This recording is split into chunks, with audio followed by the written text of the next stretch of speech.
on the road there lives a man I'd like you all to know. He grew a great big marrow for the local flower show.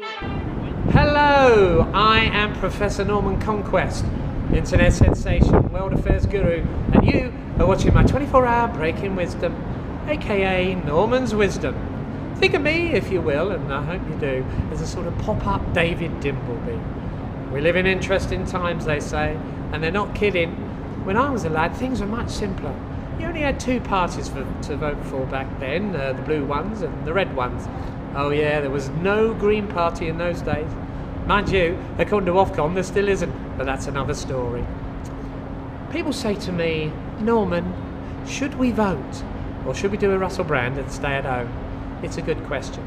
Someone once said, it doesn't matter who you vote for, the government always gets in. Someone else said, democracy is the best system money can buy. And another one said, don't vote, it only encourages them. Whatever your view, there is a general election coming up, and I think we can all agree that the 2015 UK general election is, without doubt, the most important election since the last one. So, let's analyse the contenders. Nick Clegg. At the last election, Nick Clegg went round the country signing his name to a promise student fees would be abolished. So, we now know Nick Clegg's name, quite literally, isn't worth the paper it's written on. George Osborne. Now, George Osborne got horribly booed at the 2012 Olympics. Horribly booed by the entire stadium. So, to be fair to him, at least that was £8.7 billion worth of taxpayers' money well spent. Ed Miliband. Media can't quite make their minds up about Ed Miliband. 1 minute he's a ruthless operator who stabbed his poor brother in the back to grab power. The next, he's a useless nerd who can't even eat a sandwich properly. Come on, you media. How will we know what to think if you don't tell us? Nigel Farage. Nigel Farage, Nigel Farage, pint of beer, pint of beer, pint of beer for Nigel, pint of beer for Nigel.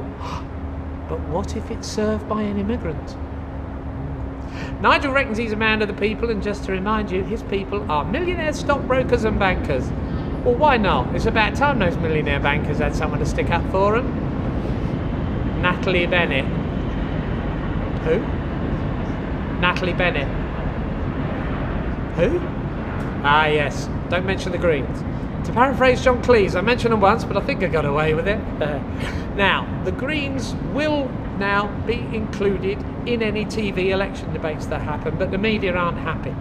No, they're basically not convinced that you, the humble voter, and your hard-working families will be able to understand 7 or 8 different opinions in one TV programme without fainting in front of your tellies.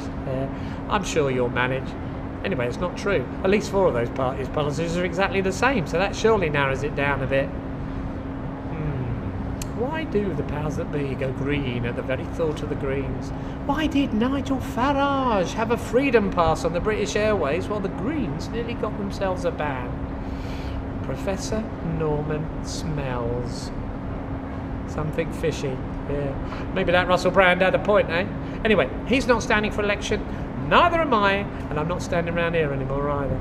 So, until the next bout of Norman's Wisdom, I'd like to say, mind how you go, and keep your hands on your halfpenny. Grow as big as that.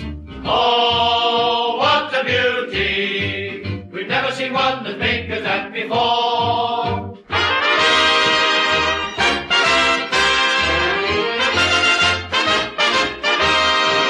Oh, I've never seen one as big as that before.